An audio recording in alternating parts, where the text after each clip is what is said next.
మహాభారతం 73వ ఎపిసోడ్లోకి స్వాగతం. గత ఎపిసోడ్లో దుర్యోధనుడు జూదం ఆడటానికై హస్తినాపురానికి ధర్మరాజును రప్పించమంటూ తన తండ్రి ధృతరాష్ట్రుడిపై ఒత్తిడి చేస్తాడు. అతడి ఒత్తిడిని భరించలేక ధృతరాష్ట్రుడు అందుకు ఒప్పుకొని ఒక గొప్ప జూద సభను నిర్మించడానికై ఆజ్ఞను ఇచ్చి ధర్మరాజును తీసుకురమ్మని విదురుడిని పంపిస్తాడు. ధర్మరాజు తన తమ్ముళ్ళు ద్రౌపది సమస్త బంధుగణాన్ని తీసుకుని హస్తినకు వస్తాడు. జూదగృహాన్ని దర్శిస్తాడు. జూదం మాట మొదలవుతుంది. హస్తినలోని మహామహులంతా వచ్చి వారి వారి ఆసనాలలో ఆసీనులవుతారు. ఇక మిగతా కథను ఈ ఎపిసోడ్లో తెలుసుకుందాం. జూదం మొదలయ్యింది. మొదటి పందెంగా నా ఆభరణాలన్నింటిలోని ఉత్తమమైన బంగారు ఆభరణాన్ని పందెం కాస్తున్నాను అని పందెం కాశాడు దుర్యోధనుడు. ధర్మరాజు కూడా తన ఆభరణాలన్నింటిలోకి గొప్ప ఆభరణాన్ని పందెంగా ఉంచాడు. తాను తయారు చేసుకున్న పాచికలను విసిరి నేనే గెలిచాను అన్నాడు శకుని. ఆ మొదటి ఓటమితో రోషం వచ్చిన ధర్మరాజు, ఈసారి గెలిచావు, ఇప్పుడు ఇక నేను గెలుస్తాను, 1000 పాచికలు అంటూ రెండవ ఆటకు సిద్ధమయ్యాడు. శకుని పాచికలు వేసి మళ్ళీ నేనే గెలిచాను అన్నాడు. ఈసారి పెట్టెల కొద్ది బంగారం, సమస్త సంపదను ఓడిపోయాడు ధర్మరాజు. తర్వాత పులితోలు కప్పబడి అద్భుతమైన గుర్రాలు కట్టబడిన అందమైన అతి బలిష్టమైన జైత్రం అనే రథాన్ని కాస్తున్నానని అన్నాడు ధర్మరాజు. మళ్లీ శకుని పాచికలు విసిరి ఇందులోనూ నేనే గెలిచాను అని అన్నాడు. తరువాత అందమైన వయసులో ఉన్న 1,00,000 మంది దాసీలను పందెం కాశాడు. కాని ఆ మోసపు శకుని పాచికలకు మళ్లీ ఓడిపోయాడు. తర్వాత బలిష్ఠులు కండపుష్టి ఉన్న 1,00,000 మంది యువ పురుష దాసులను పందెం కాశాడు. కాని మళ్లీ పందెం శకునే గెలిచాడు. యుధిష్ఠరుడు ఓడిపోయిన కొలది పౌరుషం పెరిగి అన్నింటినీ పందెం కాయటం మొదలుపెట్టాడు. ఆ తరువాత రాజులు ఎక్కేందుకు ఎప్పుడూ ఆభరణాలతో అలంకరించబడి ఉండే 1000 ఏనుగులను ఓడిపోయాడు. తరువాత బంగారంతో అలంకరించబడిన 1000 గుర్రాలను ఓడిపోయాడు. చిత్రరథుడు అనే గంధర్వుడి నుండి కానుకగా వచ్చిన అందమైన గుర్రాలను కూడా ఓడిపోయాడు. తరువాత 10,000 రథాలు, 60,000 యోధులను పందెం కాచి ఓడిపోయాడు. ఆ తరువాత రాగితోనూ ఉక్కుతోనూ చేసిన 400 పెద్ద పెట్టెల నిండా ఉన్న బంగారాన్ని కూడా ఓడిపోయాడు. సభా మందిరంలో అంతా మహామహులున్నారు. అంతా నోళ్లు వెళ్లబెట్టి చూస్తూ కూర్చున్నారు. కాని విదురుడు మాత్రం ధృతరాష్ట్రుని వద్దకు వెళ్లి అతనితో, రోగంతో ఉన్నవాడికి మందు చేదుగానే ఉంటుంది. కాని నేను చెప్పేది జాగ్రత్తగా వినురాజా. ఈ దుర్యోధనుడు పుట్టినప్పుడు ఏడిస్తే నక్క ఊలవేసినట్టు శబ్దం వచ్చింది. అప్పుడే వాడు ఈ లోకానికి కీడు అని పెద్దలు చెప్పారు. రాజా, ఇప్పుడు ఈ దుర్యోధనుడు అనే నక్క నీ ఇంట్లోనే ఉన్నాడు. నీవు కొడుకుపై ఉన్న పిచ్చి ప్రేమతో అర్థం చేసుకోవటం లేదు. చిటారు కొమ్మన ఉన్న తేనె కోసం తేనె అమ్ముకునేవాడు అంత పైకి ఎక్కుతాడు. వాడికి తేనెపై మాత్రమే దృష్టి ఉంటుంది. కాని కింద పడగలనేమోనన్న దృష్టి ఉండదు. వాడి కర్మ, తేనెనైనా పొందగలడు, కిందైనా పడగలడు. ఈ దుర్యోధనుడు కూడా ఇలా పాండవులను ఓడించి వారి కాళ్ల కింద వాడు గుంతను తవ్వుకుంటున్నాడు. పూర్వం భోజవంశం రాజు ప్రజల మేలు కొరకు అతని కొడుకును వదులుకున్నాడు. భోజవంశస్థులు కూడా కంసుణ్ణి వదులుకున్నారు. వారి కోరిక వల్లనే శ్రీకృష్ణుడు కంసుణ్ణి చంపాడు. అట్లాగే నువ్వు ఆజ్ఞ ఇస్తే అర్జునుడు దుర్యోధనుడిని బంధిస్తాడు. రాజా, దుర్యోధనుడు కాకి వంటివాడు, పాండవులు నెమళ్ల వంటివారు. ఈ కాకిని వదిలి ఆ నెమళ్లను దగ్గరకు తీసుకో. ఈ నక్కను వదిలి ఆ పులులను దగ్గరకు తీసుకో. మూర్ఖపు ప్రేమతో ఏడుస్తూ నశించకు. మొత్తం వంశం చావుకు ఒక మనిషిని, ఒక గ్రామం మేలు కోసం ఒక కులాన్ని, ఒక దేశం మేలు కోసం ఒక గ్రామాన్ని వదులుకోవాలి. నిన్ను నీవు ఉద్ధరించుకోవటానికి మొత్తం భూమండలాన్ని త్యజించాలి. రాజా, నేను చెప్పేది నీకు నచ్చటం లేదు కదూ? బంగారు గుడ్లు పెట్టే పక్షిని ఒకేసారి బంగారం పొందాలని చూసినట్టు పాండవుల సంపదంతా ఒక్కసారే అపహరించాలని వారికి ద్రోహం చేయకు. గాలాన్ని మింగిన చేపలాగా వారి సంపద నీ గొంతులో గాలమై కూర్చుంటుంది. చెట్టుకు నీరు పోసి పూలు పొందినట్టు నీవు పాండవులను కాపాడు. బొగ్గును అమ్ముకునేవాడు చెట్టును కాల్చినట్టు నీవు పాండవులకు ఇలా నిప్పెట్టకు. ఈరోజు ఆటలో ఒళ్ళు మరిచి పందెం కాసి ఓడిపోతున్న ఈ అజాత శత్రువు ధర్మరాజుకు గాని కోపం వస్తే, భీమ, అర్జున, నకుల, సహదేవులు గాని ఆగ్రహిస్తే సముద్రంలో దాక్కోవటానికి కూడా మీకు చోటు ఉండదు. ఈ కపట జూదం మాపి ఈ పర్వతరాజు శకునిని తన ఇంటికి పంపించి కౌరవ పాండవుల మధ్య నిప్పును ఎగదోసే పనిని ఆపివేయి. అని చెప్పాడు. విదురుడు తన తండ్రికి చెప్పిందంతా విన్న దుర్యోధనుడు కోపంతో, విదురా, నువ్వు ఎప్పుడు మా శత్రువునే పొగుడుతావు. నీకు ఎవరిపై ప్రేమ ఉన్నదో, ఎవరిపై ద్వేషం ఉన్నదో నాకు తెలుసు. నువ్వు మా వడిలో ఉన్న పాములాంటి వాడివి. పాలు పోసి పెంచిన పిల్లిలా మా గొంతే కొరుకుతున్నావు. నీవు రాజద్రోహివి. మా శత్రువులతో కలిసి సంతోషిస్తున్నావు. మాకు వ్యతిరేకునివి అవుతున్నావు. మేము లాభం పొందటం ఓర్చుకోలేని నీవు మాపై నిందలకు దిగుతున్నావు. ఇంకా చాలు, మమ్మలను అవమానించడం ఆపు. నేను అన్నిటికీ కర్తను అని రోజు మా ముందుకు రాకు. నాకు హితోపదేశం చేయకు. అలా చేయమని నిన్ను నేను అడగటం లేదు. జరిగేది జరిగించేది అంతా భగవంతుడి కదా. నేను భగవంతుడు చెప్పినట్టే చేస్తున్నా. వేసి అయిన స్త్రీకి ఎన్ని ధర్మసూక్తులు చెప్పినా అది భర్తను విడిచిపోతుంది. నువ్వు అంతే విదురా అంటూ విదురుణ్ణి నిందించాడు. అప్పుడు విదురుడు తిరిగి, దుర్యోధన, నీవు బుద్ధిగలవాడిని అనుకుంటున్నావు, కాని నేనైతే నీవు పరమ మూర్ఖుడివి అనుకుంటున్నాను. వయసులో ఉన్న కుర్రదానికి 60 ఏళ్ల భర్త నచ్చనట్టుగా నా ఉపదేశం నచ్చదు. రాజు మేలుకోరు స్నేహితుడు రాజుకు నచ్చినా నచ్చకపోయినా నిజాన్ని మాత్రమే చెప్తాడు. దుర్యోధన, ధృతరాష్ట్రునికి పుత్రులకు మేలు కలగాలని, అపరిమితమైన ధనవంతులు కావాలని నేను ఎల్లప్పుడూ కోరుకుంటాను. కాని నీకు ఇష్టం వచ్చినట్టుగా నాతో ప్రవర్తిస్తావు. నీకు నా నమస్కారం. దుర్యోధన, తెలివిగల వారెవ్వరూ భీకర విషజ్వాలలు కక్కగల పాముల జోలుకు వెళ్లరు. నీవు కూడా పాండవుల జోలికి వెళ్లకు. పాండవులు పాముల కన్నా భయంకరమైన వారు. చెడిపోతావు, జాగ్రత్త అని చెప్పాడు.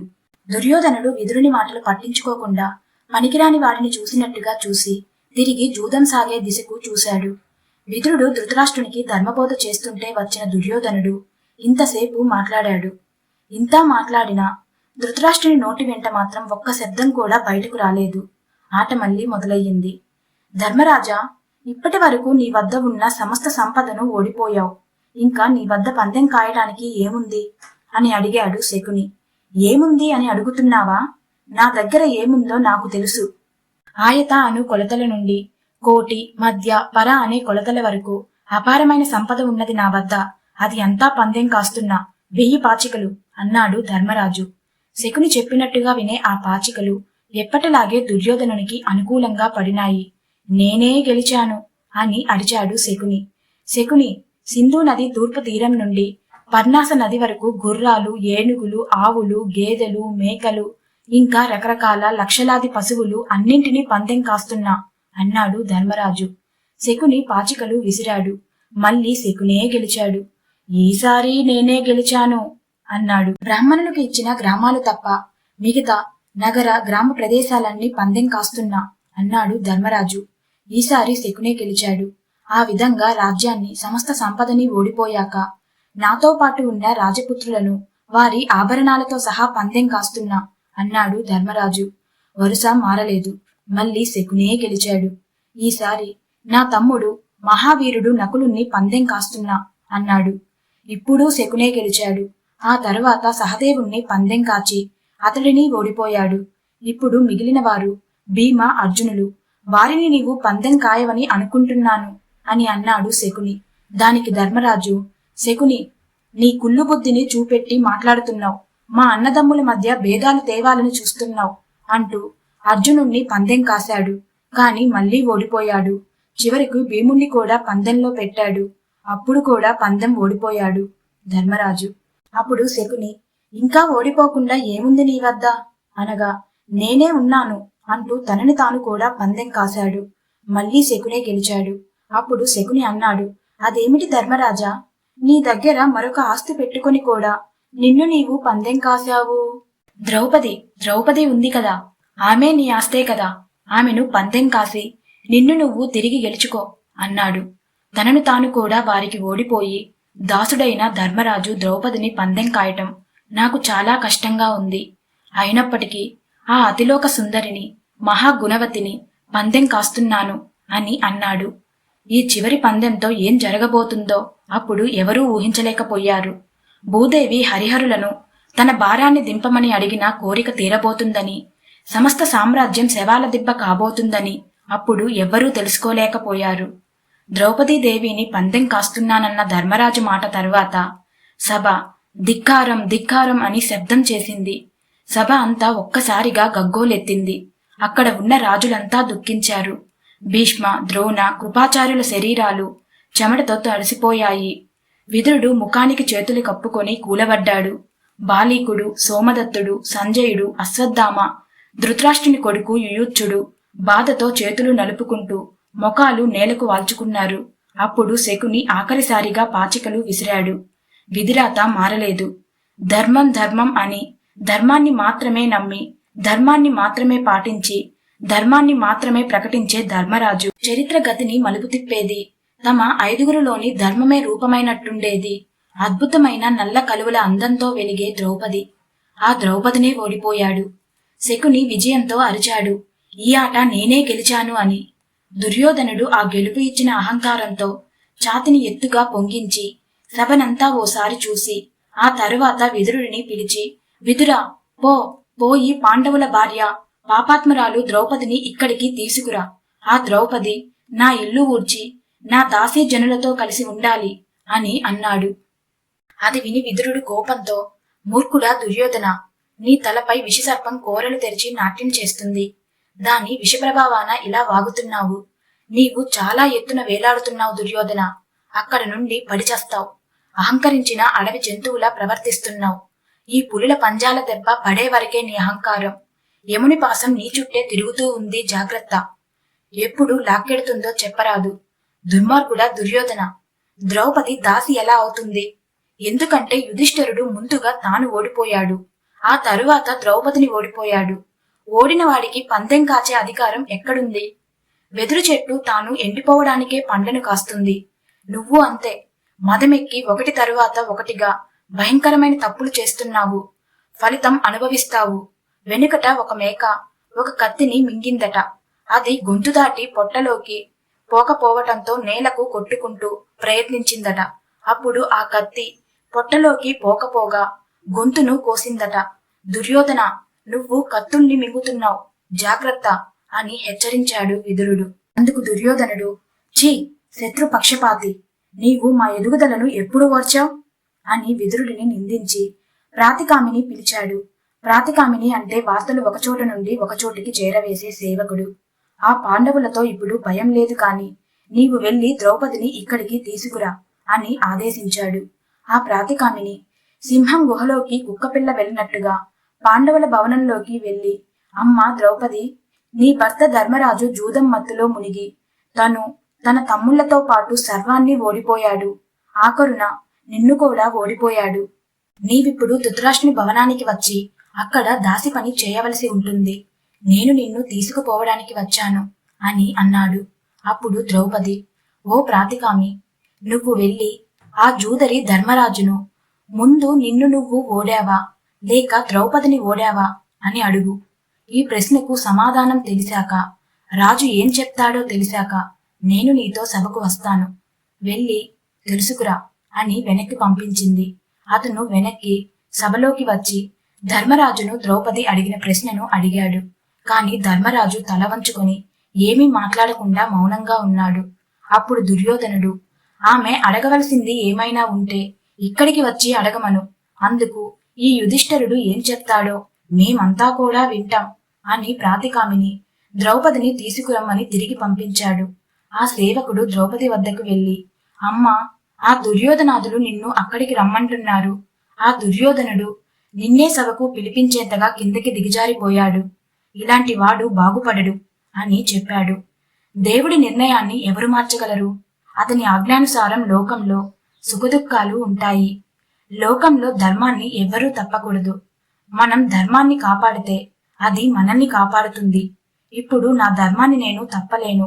అందుకే ఓ ప్రాతికామి, ఆ సభలో ధర్మాత్ములు, నీతి బోధకులు, జ్ఞానులు ఉన్నారు. వారిని అడుగు నా మాటగా. వారు ఎలా చెబితే అలా వింటాను అని మళ్లీ తిప్పి పంపింది. ప్రాతికామి అను సేవకుడు మళ్లీ తిరిగి వెళ్లి ద్రౌపది చెప్పిన విధంగా వారికి చెప్పాడు. అది వింటూ తలవంచుకుని ఉన్న ధర్మరాజు అతనికి దగ్గరగా తమకు బాగా తెలిసిన ఒక పరిచారికను పిలిచి ఆమెకు మాత్రమే వినిపించేలాగా, నీవు వచ్చి నీ మామగారైన ధృతరాష్ట్రుని వద్ద నిలబడి, నేను ఏకవస్త్రను రజస్వలై ఉన్నాను, అయినా నన్ను ఇక్కడికి రప్పించారు అని ఏడుస్తూ చెప్పమని. అలా చెబితే సభలోని వారంతా దుర్యోధనుని నిందిస్తారు అని వెళ్లి నా మాటగా ద్రౌపదికి చెప్పు అని పంపించాడు. ఆ పరిచారిక వెళ్లి ద్రౌపదికి చెప్పింది. ఇక ప్రాతికామి ద్వారా ద్రౌపది మాటలు విన్న దుర్యోధనుడు, ప్రాతికామి, నీవు వెళ్లి ఆమెను ఇక్కడికి వెంటనే తీసుకురా, ఆమె ప్రశ్నకు సమాధానం ఇక్కడే దొరుకుతుంది అన్నాడు. కాని ప్రాతికామి ద్రౌపది కోపానికి భయపడి వెళ్ళలేక, ద్రౌపదికి నేను చెప్పగలవాడినా, నాతో వస్తుందా అని చెప్పి తల వంచి నీళ్లు నములుతూ నిలబడ్డాడు. అప్పుడు దుర్యోధనుడు దుశ్శాసనుడిని పిలిచి, ఈ సేవకుడు మూర్ఖుడు, భీముణ్ణి చూసి భయపడుతున్నాడు. నీవే స్వయంగా వెళ్లి ద్రౌపదిని పట్టి తీసుకురా. భయపడకు, ఈ భీమాదులంతా ఇప్పుడు మన సేవకులు, నిన్ను ఏం చేస్తారు? వెళ్ళి లాక్కురా అన్నాడు. ఇక మిగతా కథను నెక్స్ట్ ఎపిసోడ్లో తెలుసుకుందాం.